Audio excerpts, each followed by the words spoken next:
Hey everybody, I'm Michael Parducci, the Whiskey Master and Mixologist here at Brick & Brew in Havertown, Pennsylvania at the headquarters. Today I have a very special honor of introducing Tim Heuisler.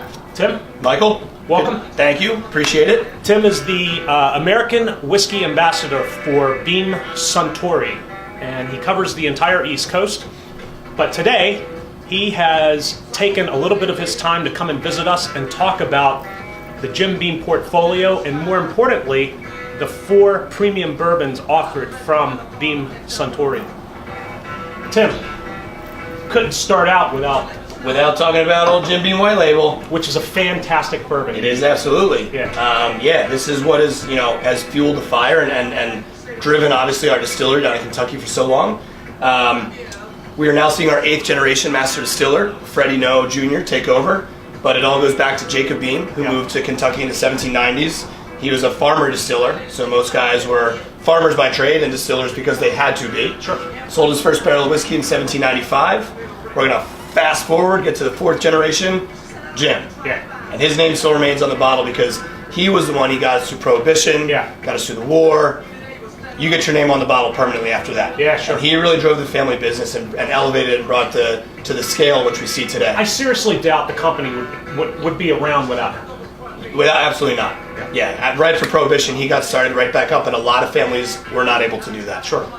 So Jim brought us back, and saw some transferring generation to generation.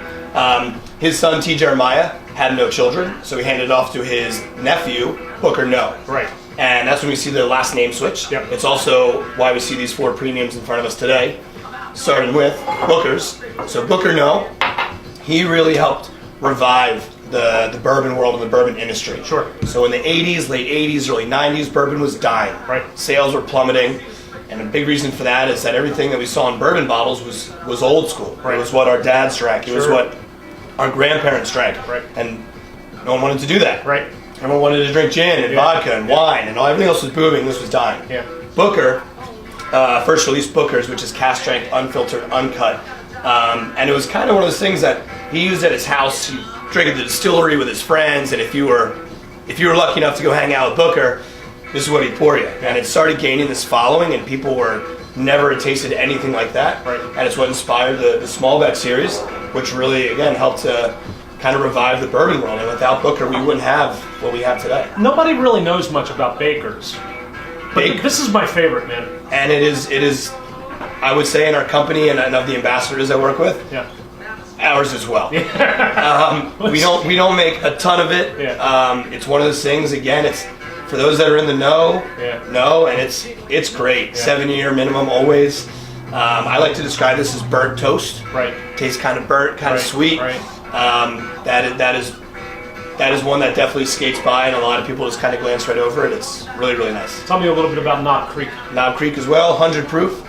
This is one when I was behind the bar for many years. This is one of my go-tos for doing very booze-forward cocktails. Right. So Manhattans and Old Fashions. It stands up to your vermouths and your bitters. Sure. And tons of caramel. All these things. Small batch is kind of a broad term, and people always say, what does small batch mean?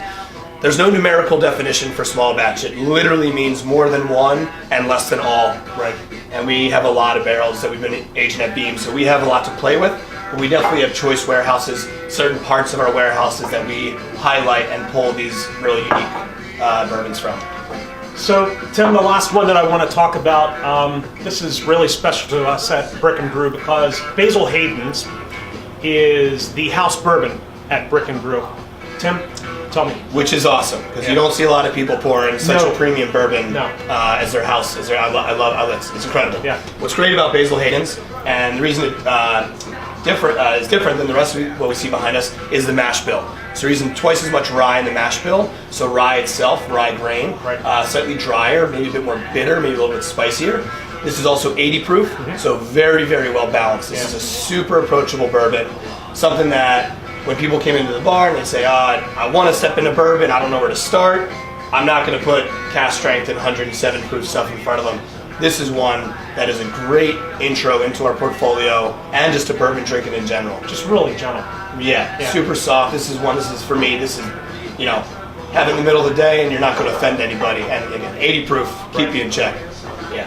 Lastly, Our barrels. Yeah, I want to talk about the importance of this. Super important. So coming off the still, all of our spirits are as clear as vodka, clear as day. We get 60 to 75% of our flavor from the barrels, and we get 100% of the color from our barrels. Sure. All made at independent stave company, family owned, family run since 1912. Amazing, amazing tour. If you get a chance to go to Kentucky, go down to do the Bourbon Trail, go to independent stave company to see how these guys make these barrels by hand 20 hours a day. Right. Is just remarkable. Yeah. Really cool space. Yeah. Yeah. Very cool, man. Fantastic. Lovely. Tim, thank you for being on. Pleasure is mine. I love getting back to the suburbs of PA. This is where I'm from, so don't get out here a lot. Thank you, Michael. Well, welcome back. Thank you. And again, if you enjoyed this episode, check us out next time. We'll see you next week.